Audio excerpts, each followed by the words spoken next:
Farber's specialty was pediatric pathology, the study.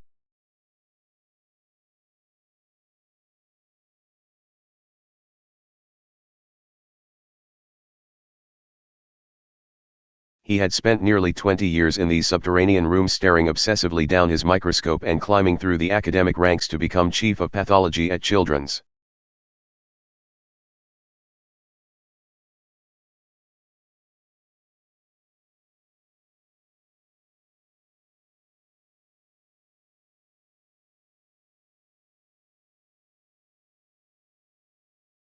But for Farber, pathology was becoming a disjunctive form of medicine, a discipline more preoccupied with the dead than with the living.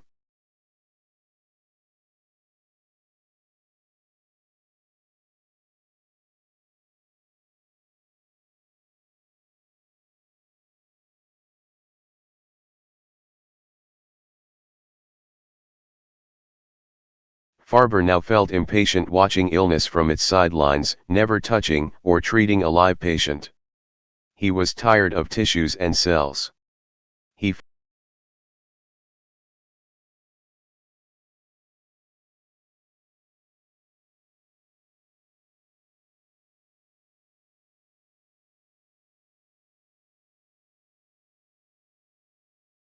And so, Farber had decided to make a drastic professional switch. Instead of squinting at inert specimens under his lens, he would try to leap into the life of the clinics upstairs.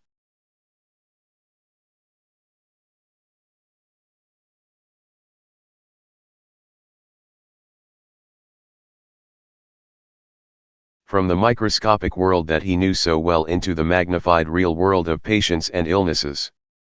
He would try to use the knowledge he had gathered from his pathological specimens to devise new therapeutic interventions.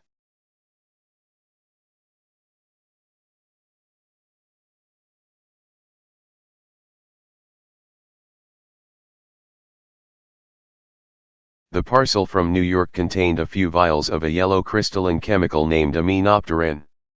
It had been shipped to his laboratory in Boston on the slim hope that it might halt the growth of leukemia in children.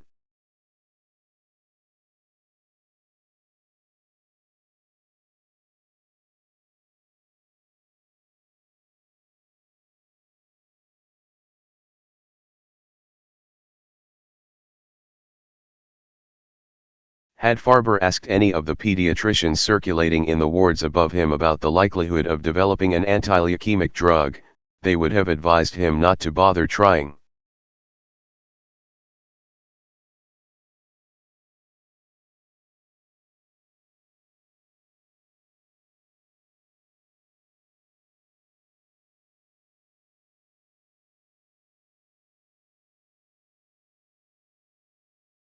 Childhood leukemia had fascinated, confused, and frustrated doctors for more than a century.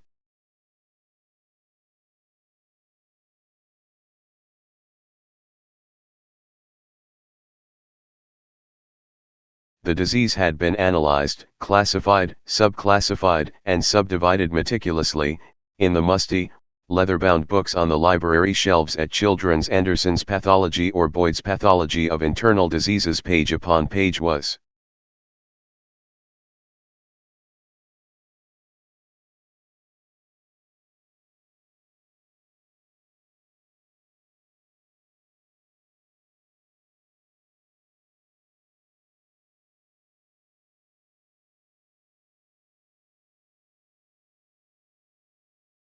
Plastered with images of leukemia cells and appended with elaborate taxonomies to describe the cells. Yet all this knowledge only amplified the sense of medical helplessness.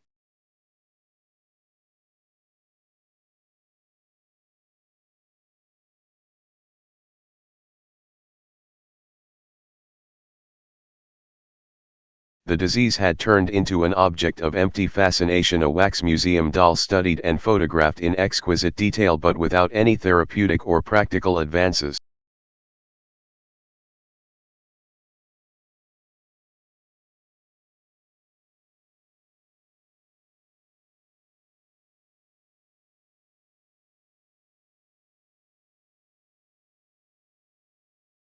It gave physicians plenty to wrangle over at medical meetings, an oncologist recalled, but it did not help their patients at all.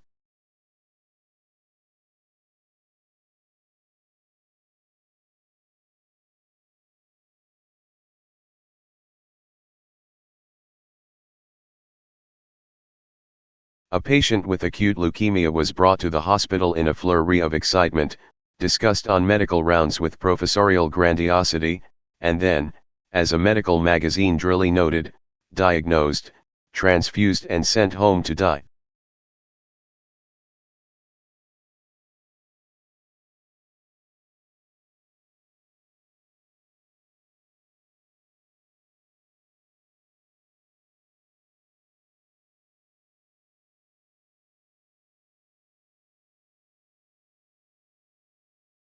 The study of leukemia had been mired in confusion and despair ever since its discovery.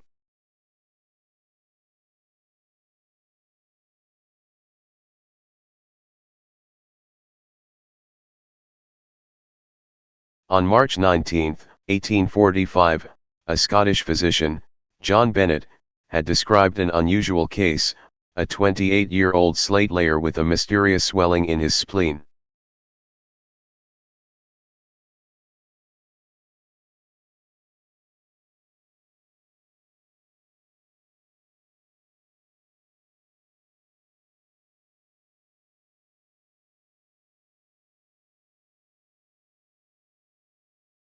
He is of dark complexion, Bennett wrote of his patient, usually healthy and temperate.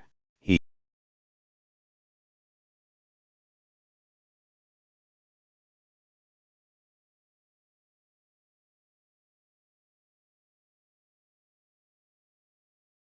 states that 20 months ago, he was affected with great listlessness on exertion, which has continued to this time.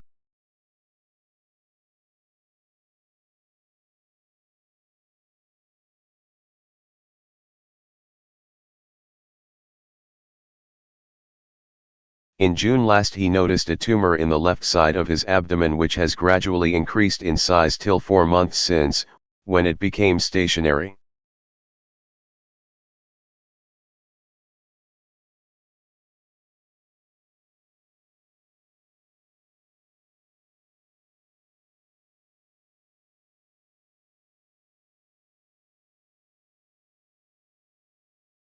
The slate layer's tumor might have reached its final, stationary point, but his constitutional troubles only accelerated.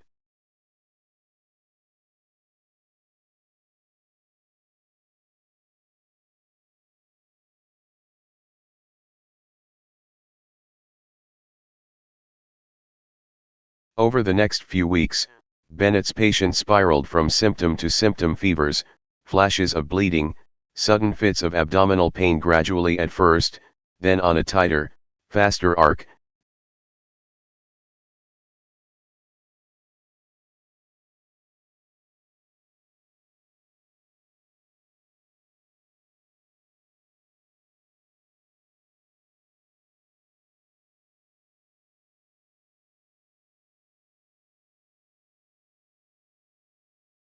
Soon the slate layer was on the verge of death with more swollen tumors sprouting in his armpits, his groin, and his neck.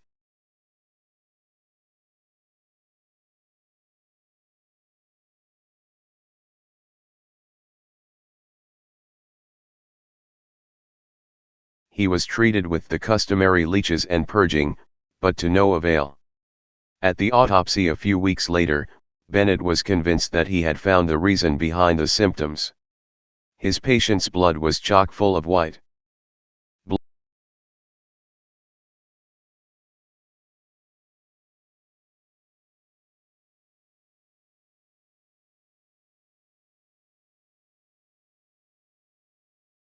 blood cells. White blood cells, the principal constituent of pus, typically signal the response to an infection, and Bennett reasoned that the slate layer had succumbed to one.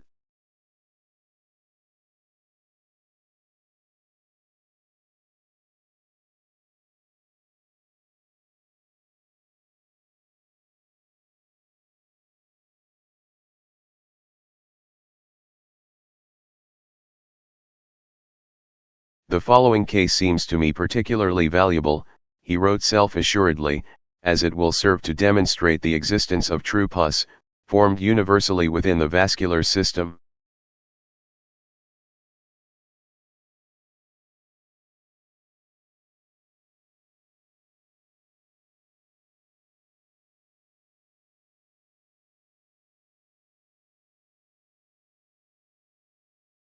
It would have been a perfectly satisfactory explanation except that Bennett could not find a source for the pus.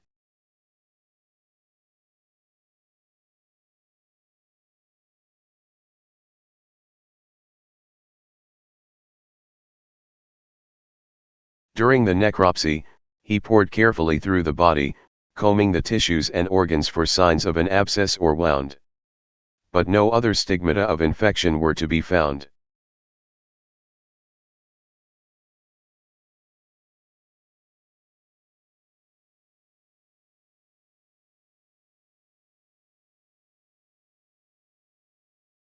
The blood had apparently spoiled suppurated of its own will, commusted spontaneously into true pus. A suppuration of blood, Bennett called his case. And he left it at that.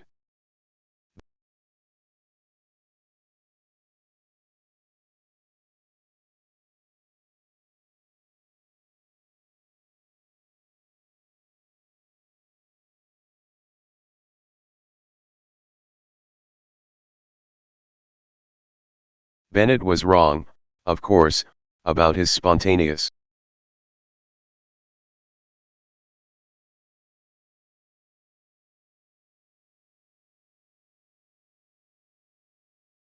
suppuration of blood.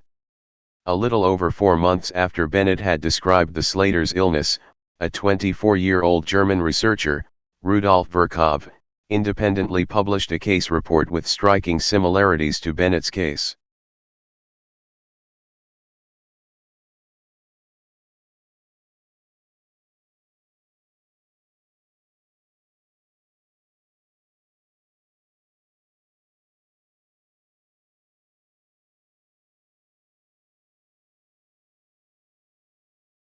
Virchow's patient was a cook in her mid-50s.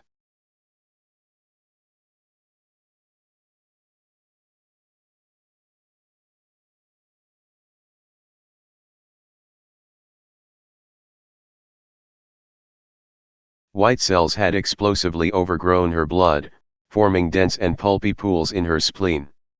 At her autopsy, pathologists had likely not even needed a microscope to distinguish the thick, milky layer of white cells floating above the red. Virchow.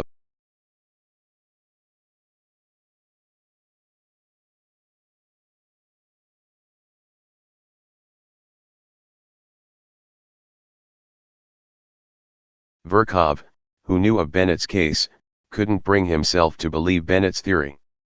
Blood, Virchow argued, had no reason to transform impetuously into anything.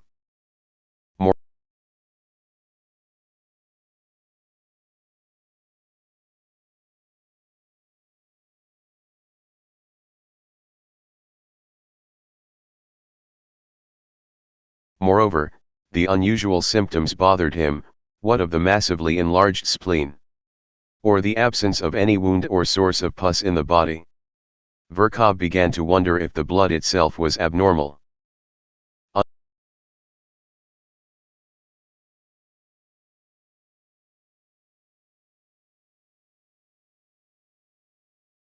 Unable to find a unifying explanation for it, and seeking a name for this condition, Virchow ultimately settled for Weiss's blood. White blood, no more than a literal description of the millions of white cells he had seen under his microscope.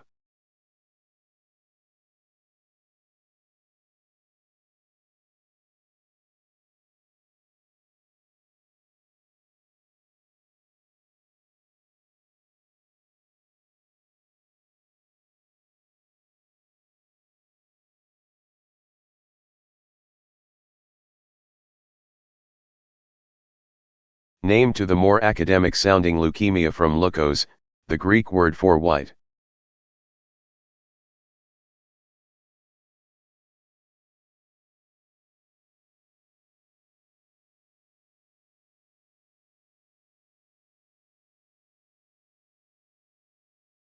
Renaming the disease from the florid suppuration of blood to the flat Weiss's blood hardly seems like an act of scientific genius, but it had a profound impact on the understanding of leukemia.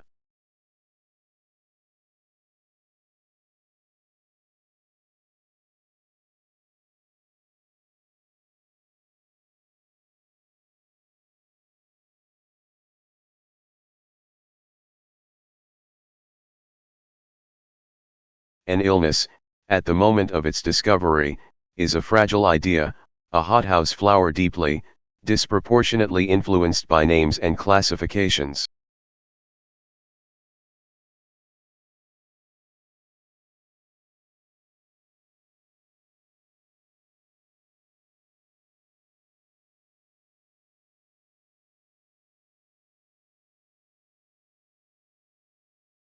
More than a century later, in the early 1980s, another change in name from gay-related immune disease, GRID.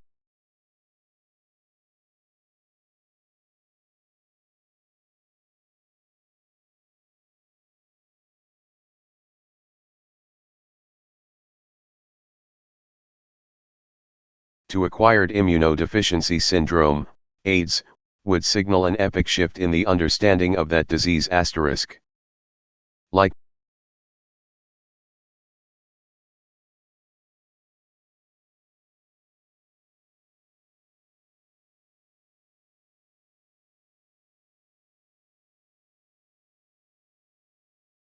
Like Bennett, Virchow didn't understand leukemia. But unlike Bennett, he didn't pretend to understand it. His insight lay entirely in the negative. By wiping the slate clean of all preconceptions, he cleared the field for thought. The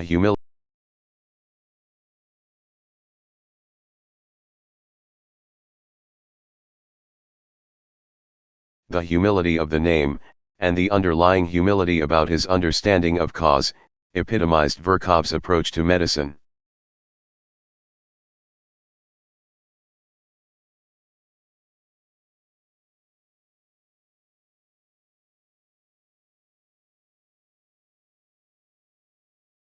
As a young professor at the University of Würzburg, Virchow's work soon extended far beyond naming leukemia. A pathologist by training, he launched a project that would occupy him for his life.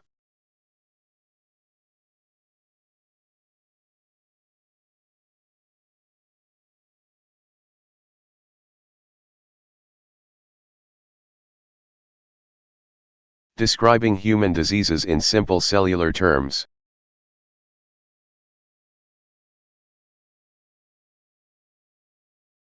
It was a project born of frustration. Virchow entered medicine in the early 1840s, when nearly every disease was attributed to the workings of some invisible force, miasmas, neuroses, bad humors, and hysterias.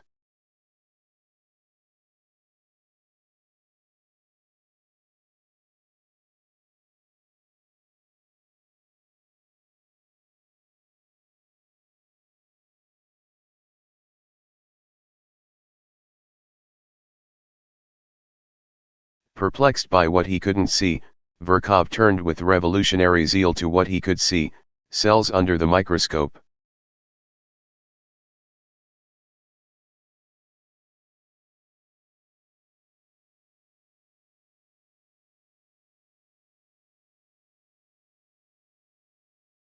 In 1838, Matthias Schleiden, a botanist, and Theodor Schwann, a physiologist, both working in Germany, had claimed that all living organisms were built out of fundamental building blocks called cells.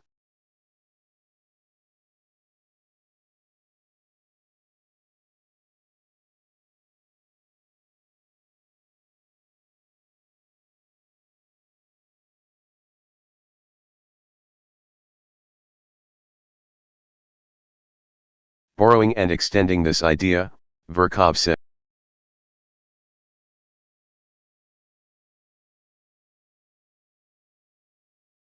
out to create a cellular theory of human biology, basing it on two fundamental tenets. First, that human bodies, like the bodies of all animals and plants, were made up of cells.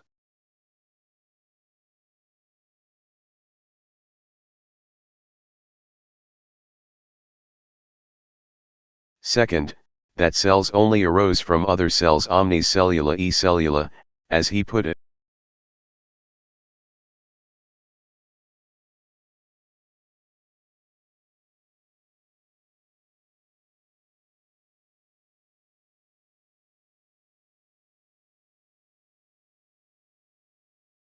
The two tenets might have seemed simplistic, but they allowed Virchow to propose a crucially important hypothesis about the nature of human growth.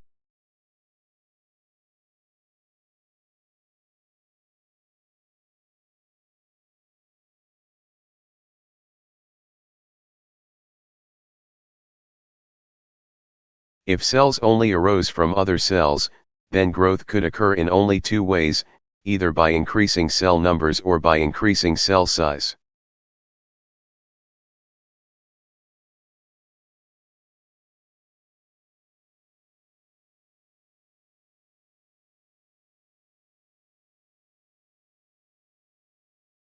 Virchow called these two modes hyperplasia and hypertrophy.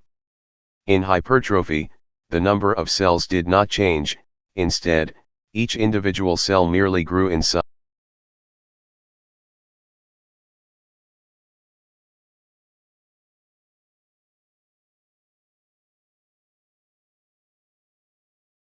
Like a balloon being blown up. Hyperplasia, in contrast, was growth by virtue of cells increasing in number.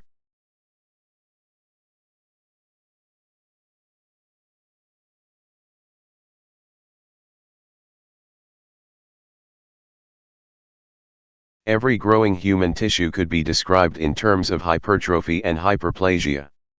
In adult animals, fat and muscle usually grow by hypertrophy. In contrast, the liver, blood, the gut, and the skin all grow through hyperplasia.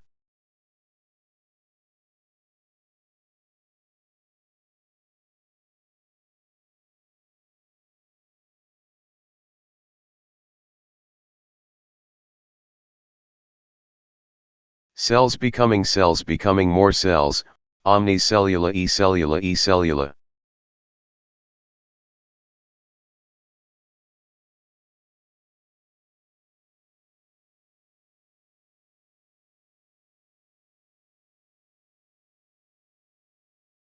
That explanation was persuasive, and it provoked a new understanding not just of normal growth, but of pathological growth as well.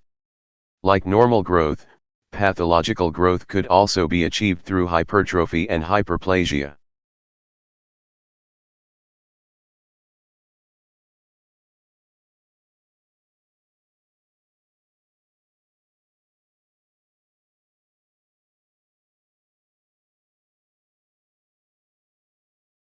When the heart muscle is forced to push against a blocked aortic outlet, it often adapts by making every muscle cell bigger to generate more force.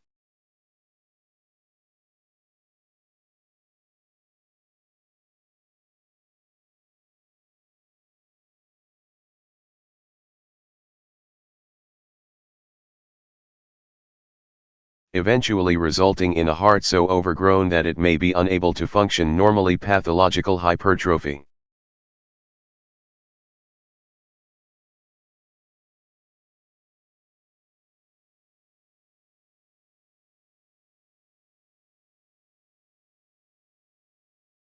Conversely, and importantly for this story, Virchow soon stumbled upon the quintessential disease of pathological hyperplasia, cancer.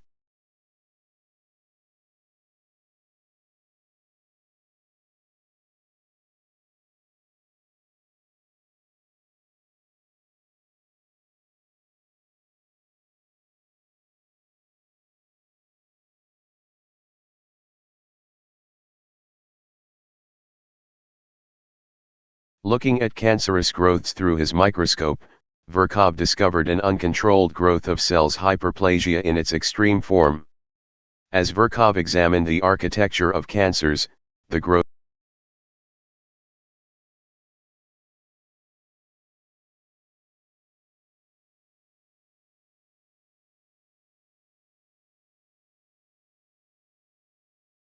seemed to have acquired a life of its own, as if the cells had become possessed by a new and mysterious drive to grow.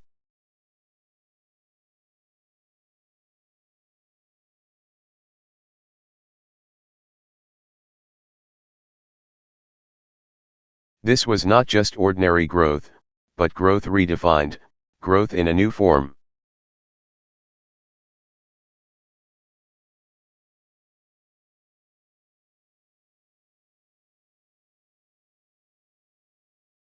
Presciently, although oblivious of the mechanism, Virchow called it neoplasia novel, inexplicable, distorted growth, a word that would ring through the history of cancer **.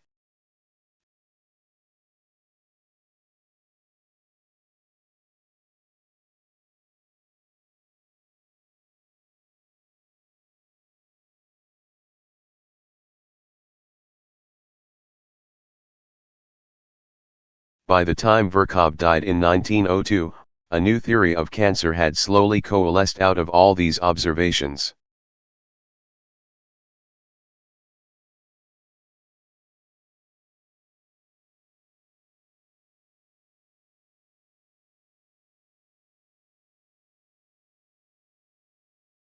Cancer was a disease of pathological hyperplasia in which cells acquired an autonomous will to divide. This aberrant, uncontrolled cell division created masses of tissue,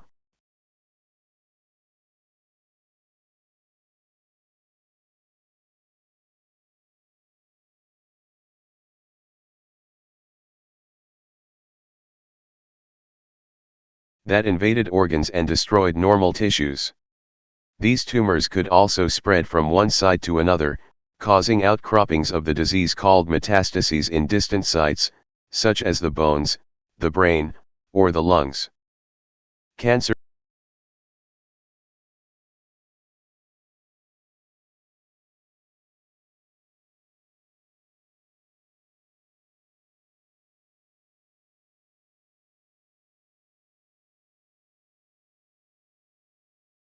Cancer came in diverse forms: breast, stomach, skin, and cervical cancer, leukemias and lymphomas.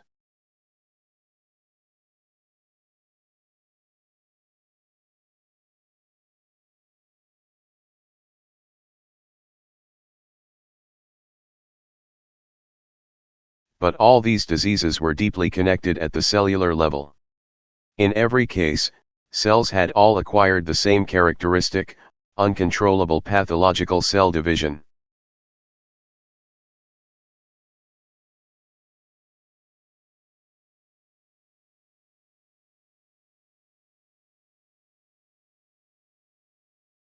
With this understanding, pathologists who studied leukemia in the late 1880s now circled back to Virchow's work. Leukemia, then, was not a suppuration of blood, but neoplasia of blood.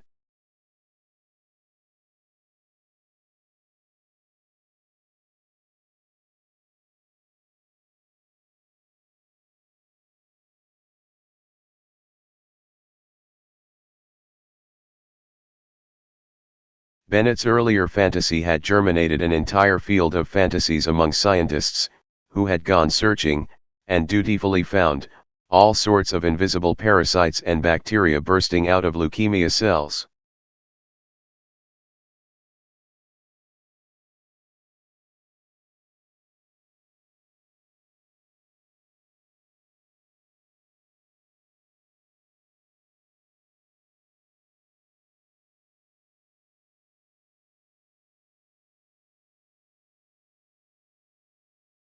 But once pathologists stopped looking for infectious causes and refocused their lenses on the disease, they discovered the obvious analogies between leukemia cells and cells of other forms of cancer.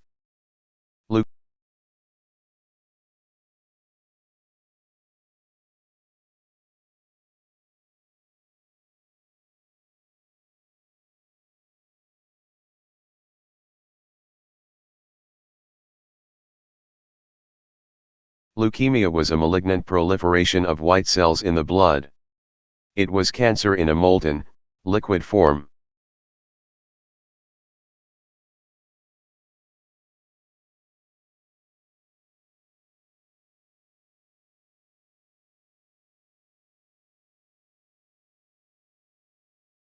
With that seminal observation, the study of leukemia suddenly found clarity and spurted forward.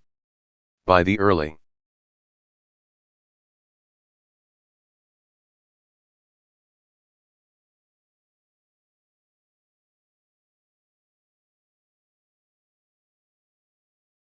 1900s, it was clear that the disease came in several forms. It could be chronic and indolent, slowly choking the bone marrow and spleen, as in Virchow's original case, later termed chronic leukemia.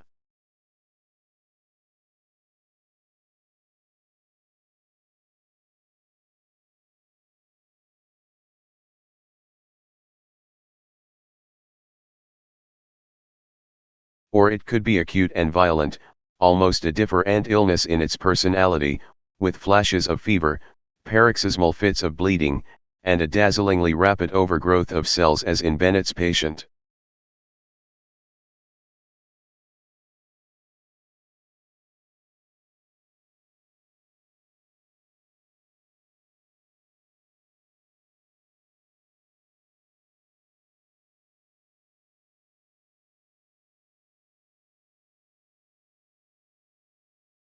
This second version of the disease, called acute leukemia, came in two further subtypes, based on the type of cancer cell involved.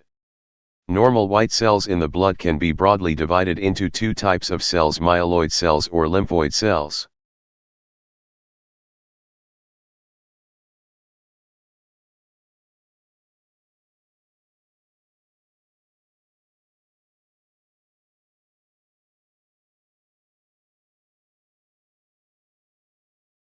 Acute myeloid leukemia, AML, was a cancer of the myeloid cells.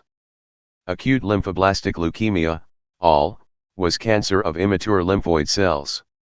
Cancers of more mature lymphoid cells are called lymphomas.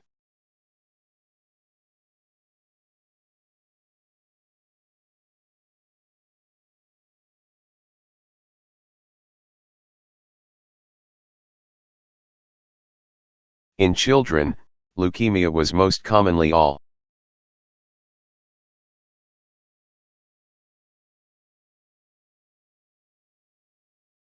Lymphoblastic leukemia and was almost always swiftly lethal. In 1860, a student of Virchow's, Michael Anton Biermer, described the first known case of this form of childhood leukemia.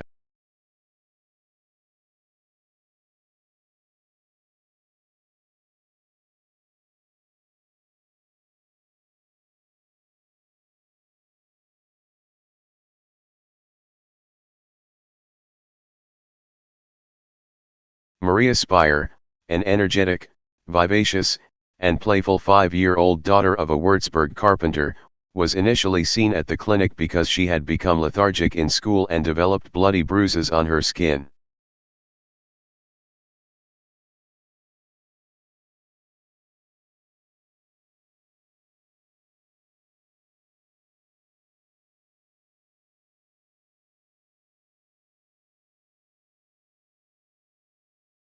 The next morning, she developed a stiff neck and a fever, precipitating a call to Biermer for a home visit.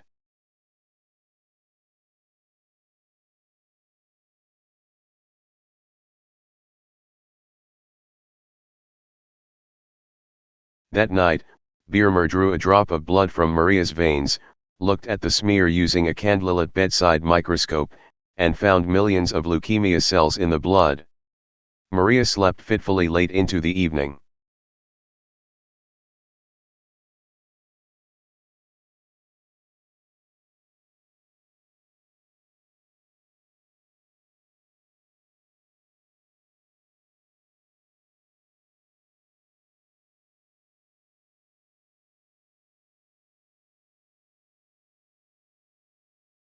Late the next afternoon, as Biermer was excitedly showing his colleagues the specimens of exquisite Fall von Leukemie, an exquisite case of leukemia, Maria vomited bright red blood and lapsed into a coma.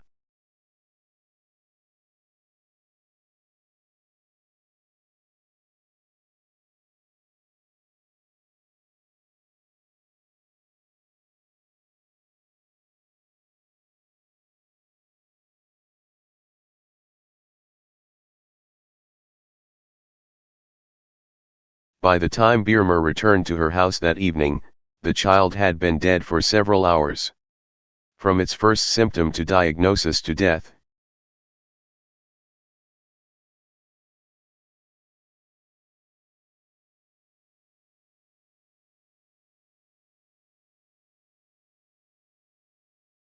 galloping, relentless illness had lasted no more than 3 days.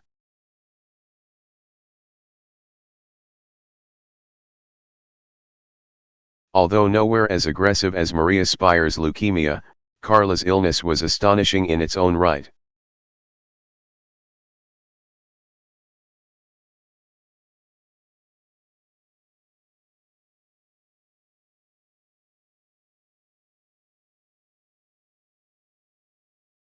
Adults, on average, have about 5,000 white blood cells circulating per milliliter of blood. Carla's blood contained 90,000 cells per milliliter, nearly 20-fold the normal level.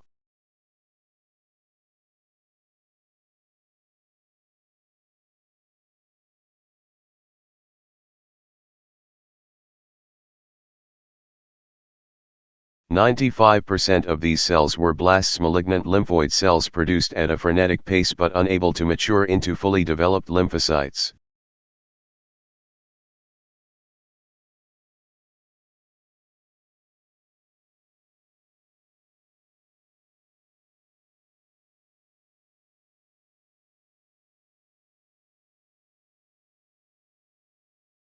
In acute lymphoblastic leukemia, as in some other cancers, the overproduction of cancer cells is combined with a mysterious arrest in the normal maturation of cell.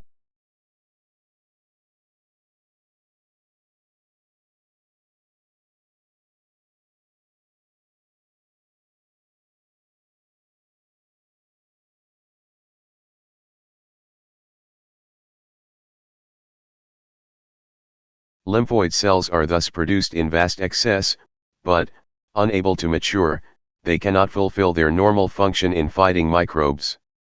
Carla had immunological poverty in the face of plenty.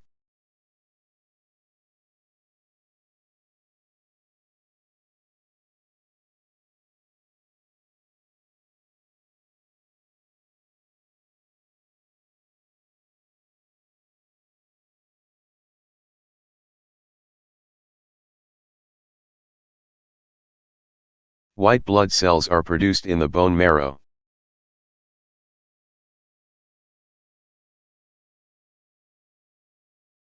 Carla's bone marrow biopsy, which I saw under the microscope the morning after I first met her, was deeply abnormal. Although superficially amorphous, bone marrow is a highly organized tissue and organ, in truth, that generates blood in adults.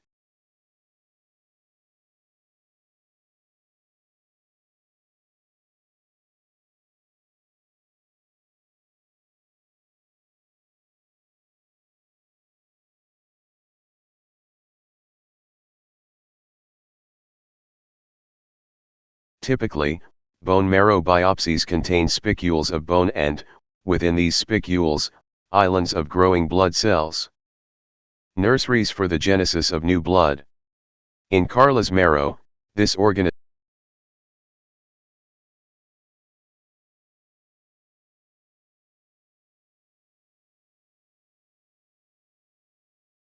Nurseries for the genesis of new blood. In Carla's marrow, this organization had been fully destroyed. Sheet upon sheet of malignant blasts packed the marrow space, obliterating all anatomy and architecture, leaving no space for any production of blood.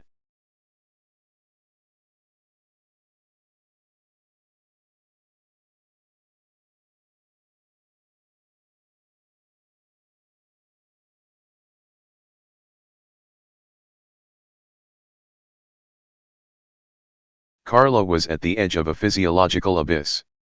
Her red cell count had dipped so low that her blood was unable to carry its full supply of oxygen. Her headaches, in retrospect, were the first sign of oxygen deprivation. Her platelets, the cells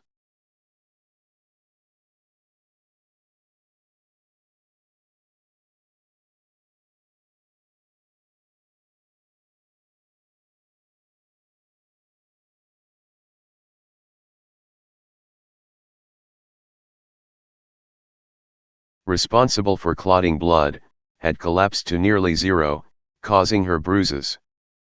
Her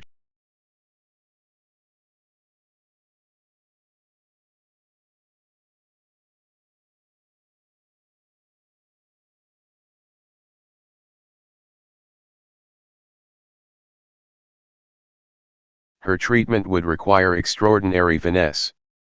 She would need chemotherapy to kill her leukemia, but the chemotherapy would collaterally decimate any remnant normal blood cells.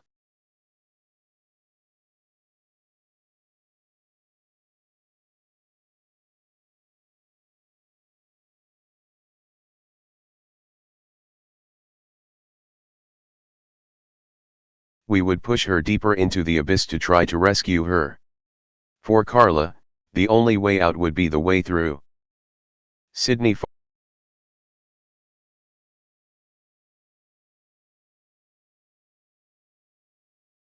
Farber was born in Buffalo, New York, in 1903, 1 year after Virchow's death in Berlin.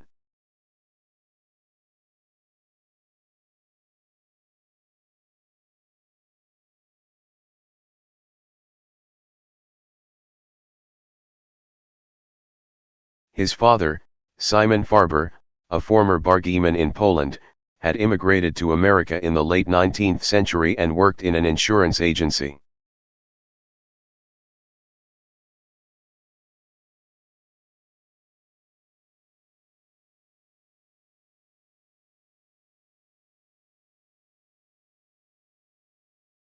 The family lived in modest circumstances at the eastern edge of town, in a tight-knit, insular, and often economically precarious Jewish community of shop owners, factory workers, bookkeepers, and peddlers.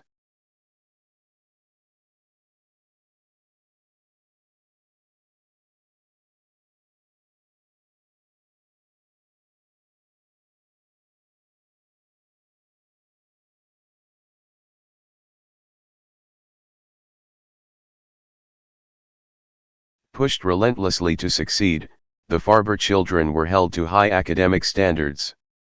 Yiddish was spoken upstairs, but only German and English were allowed downstairs.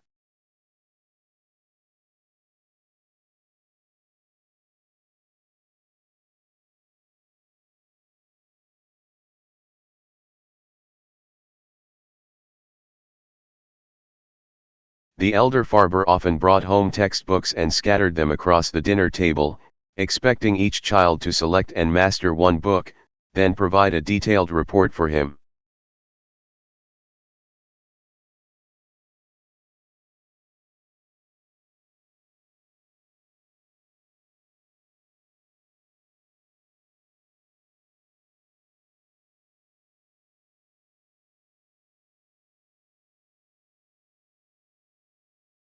Sydney, the third of 14 children, thrived in this environment of high aspirations.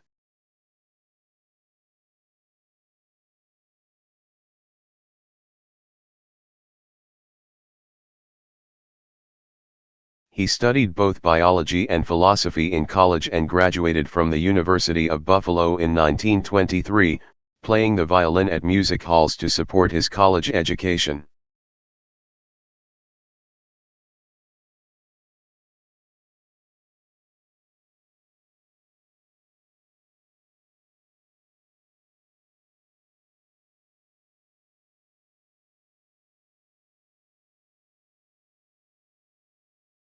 Fluent in German, he trained in medicine at Heidelberg and Freiburg, then, having excelled in Germany, found a spot as a second-year medical student at Harvard Medical School in Boston.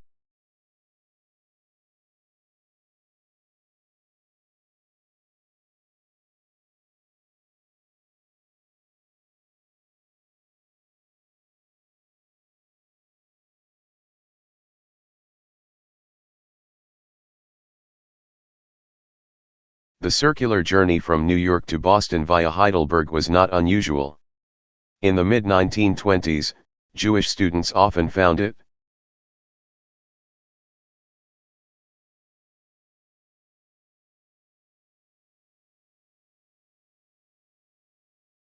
impossible to secure medical school spots in America, often succeeding in European, even German, medical schools before returning to study medicine in their native country.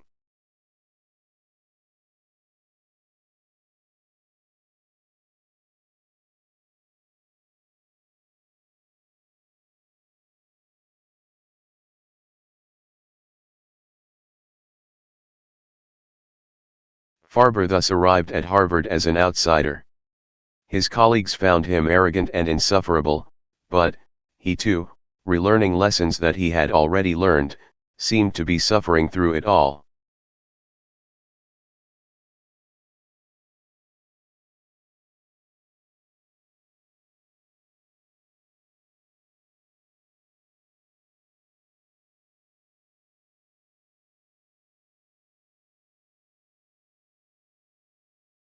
He was formal, precise, and meticulous, starched in his appearance and his mannerisms and commanding in presence. He was promptly nicknamed Four-Button Sid for his propensity for wearing formal suits to his classes.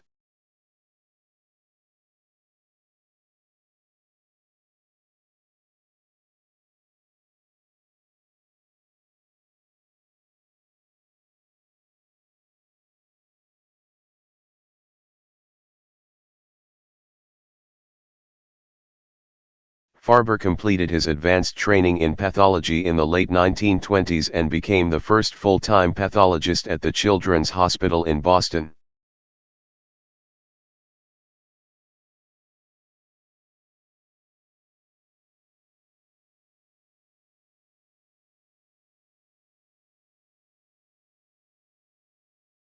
He wrote a marvelous study on the classification of children's tumors and a textbook, The Postmortem Examination, widely considered a classic in the field. By the mid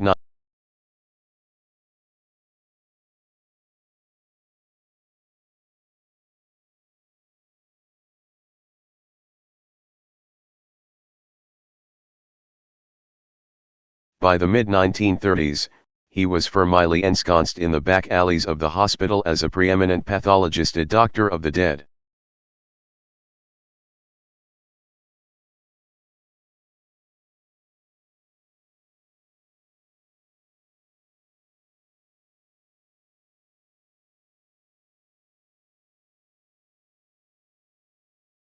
Yet the hunger to treat patients still drove Farber.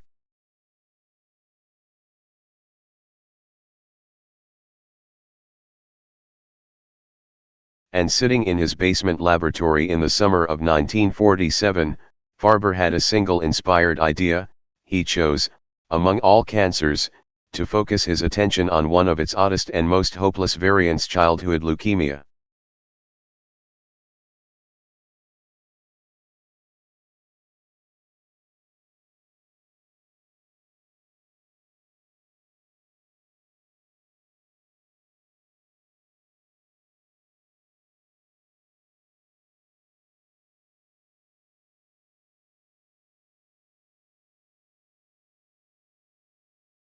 To understand cancer as a whole, he reasoned, you needed to start at the bottom of its complexity, in its basement.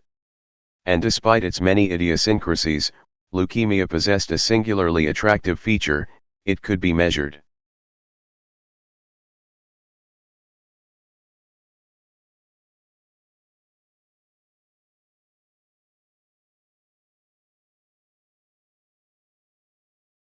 Science begins with counting. To understand a phenomenon, a scientist must first describe it. To describe it objectively, he must first measure it.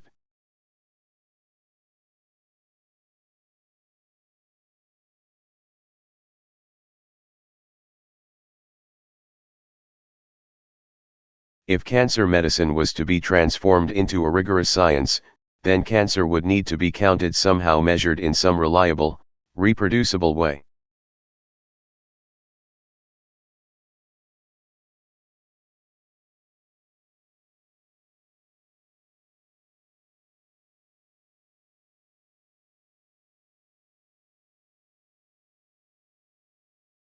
In this, leukemia was different from nearly every other type of cancer. In a world before CT scans and MRIs,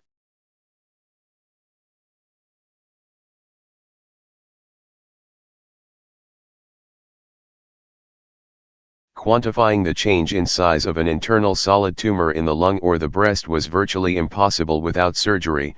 You could not measure what you could not see.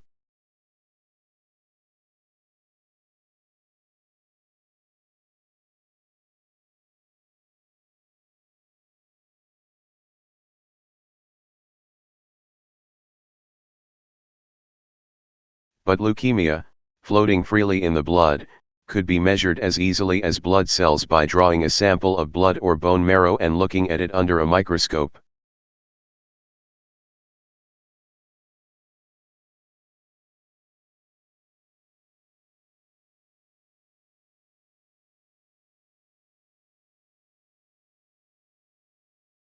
If leukemia could be counted, Farber reasoned, then any intervention a chemical sent circulating through the blood, say, could be evaluated for its potency in living patients.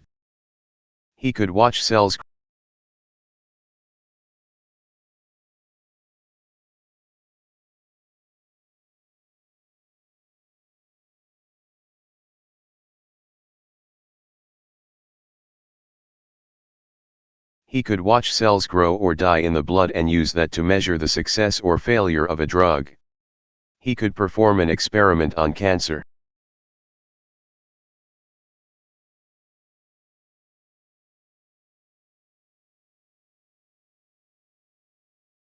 The idea mesmerized Farber.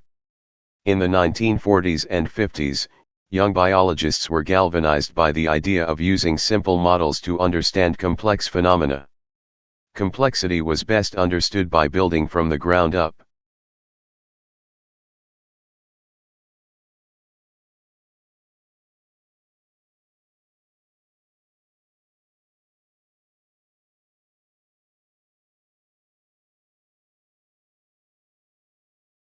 Single-celled organisms such as bacteria would reveal the workings of massive, multicellular animals such as humans.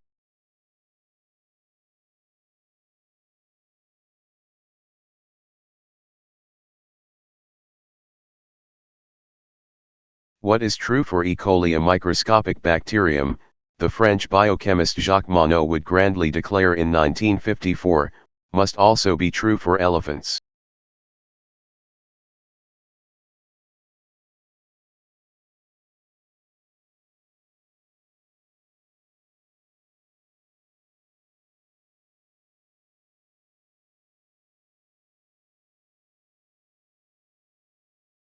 For Farber, leukemia epitomized this biological paradigm.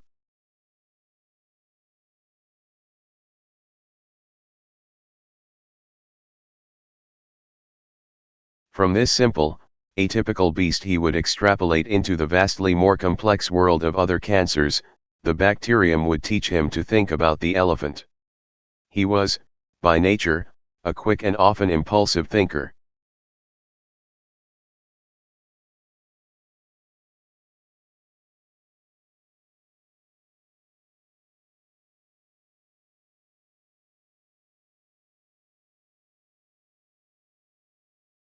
The package from New York was waiting in his laboratory that December morning. As he tore it open, pulling out the glass vials of chemicals, he scarcely realized that he was throwing open an entirely new way of thinking about cancer.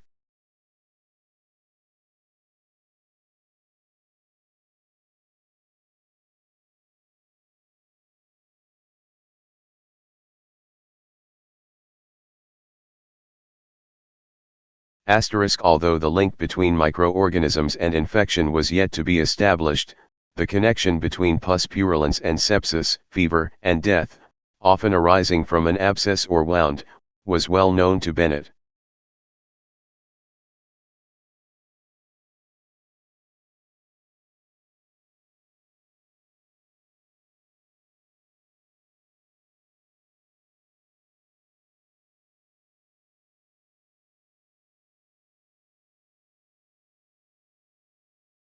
The identification of HIV as the pathogen, and the rapid spread of the virus across the globe, soon laid to rest the initially observed and culturally loaded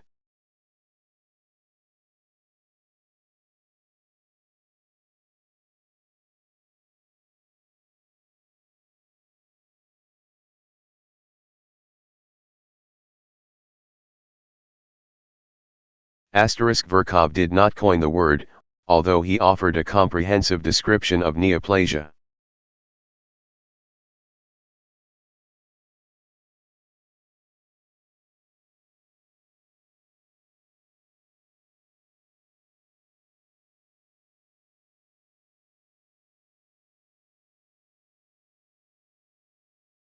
A monster more insatiable than the guillotine.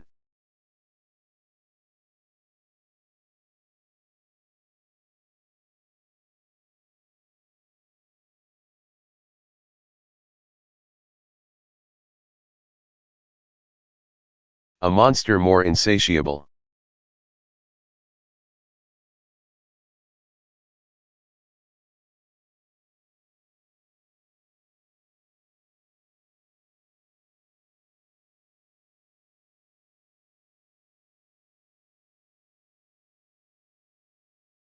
The medical importance of leukemia has always been disproportionate to its actual incidence.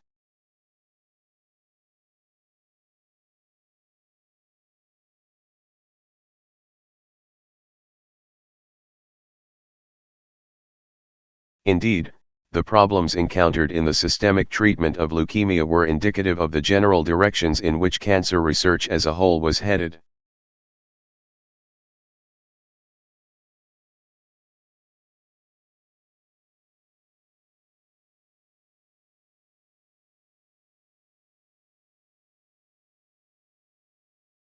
There were few successes in the treatment of disseminated cancer.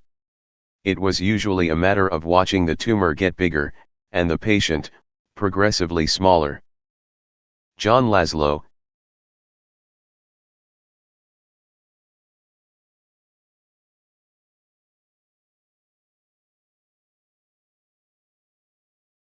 Sidney Farber's package of chemicals happened to arrive at a particularly pivotal moment in the history of medicine.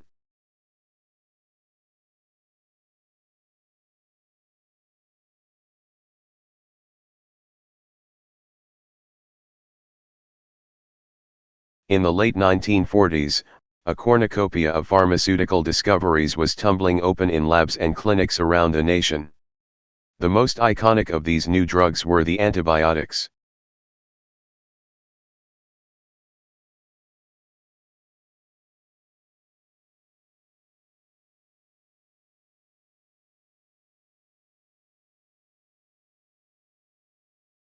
Penicillin, that precious chemical that had to be milked to its last droplet during World War II, in 1939, the drug was re-extracted from the urine of patients who had been treated with it to conserve every last molecule.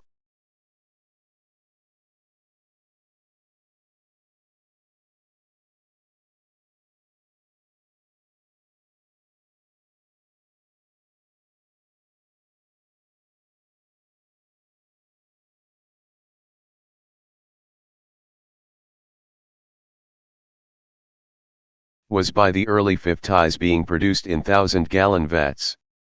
In 1942, when Merck had shipped out its first batch of penicillin A,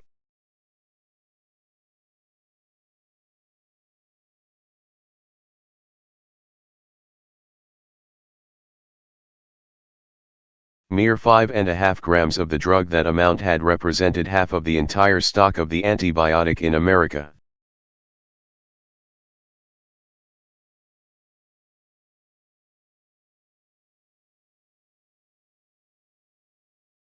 A decade later, penicillin was being mass-produced so effectively that its price had sunk to 4 cents for a dose, 1/8 the cost of a half-gallon of milk.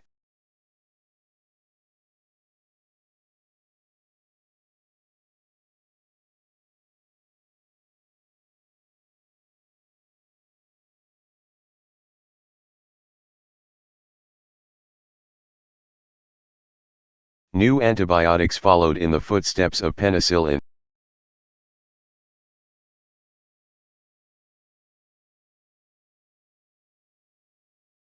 Chloramphenicol in 1947, tetracycline in 1948. In the winter of 1949, when yet another miraculous antibiotic, streptomycin, was purified out of a clod of mold from a chicken farmer's barnyard, Time magazine splashed the phrase, "The remedies are in our own backyard."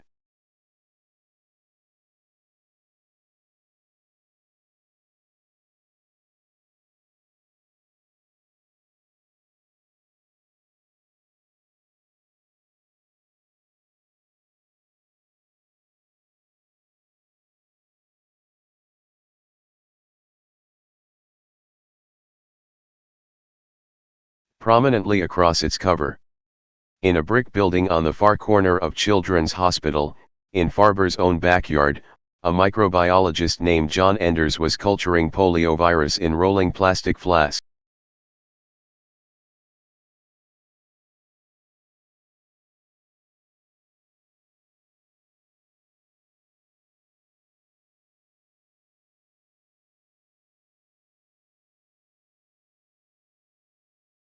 The first step that culminated in the development of the Sabin and Salk polio vaccines. New drugs appeared at an astonishing rate. By 1950, more than half the medicines in common medical use had been unknown merely a decade earlier.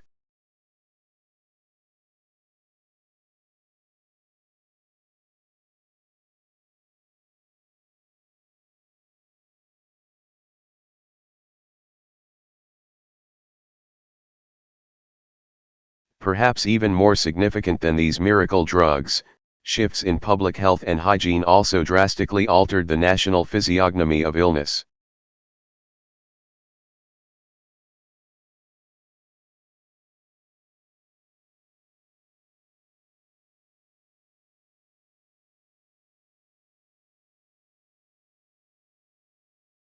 Typhoid fever, a contagion whose deadly swirl could decimate entire districts in weeks, melted away as the putrid water supplies of several cities were cleansed by massive municipal efforts.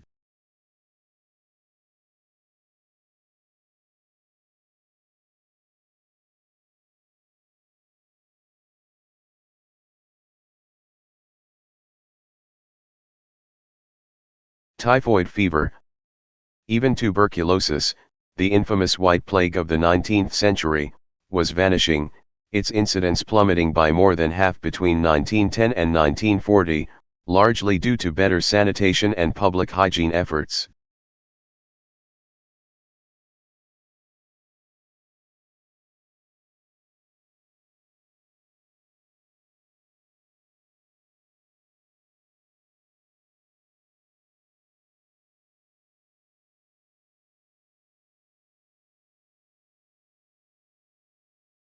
The life expectancy of Americans rose from 47 to 68 in half a century, a greater leap in longevity than had been achieved over several previous centuries.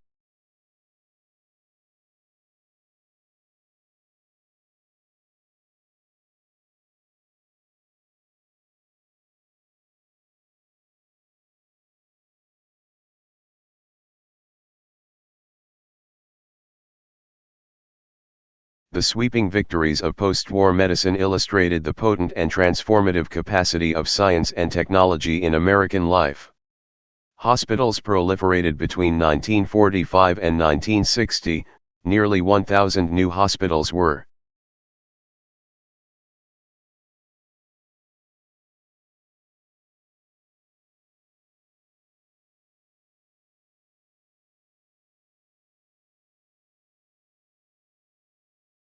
launched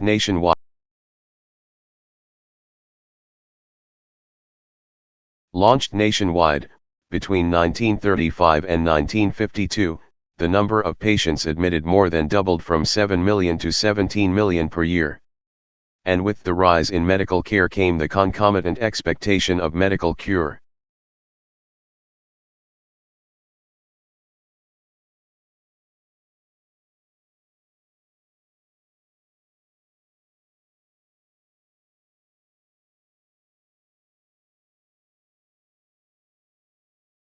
As one student observed, when a doctor has to tell a patient that there is no specific remedy for his condition, the patient is apt to feel affronted, or to wonder whether the doctor is keeping abreast of the times.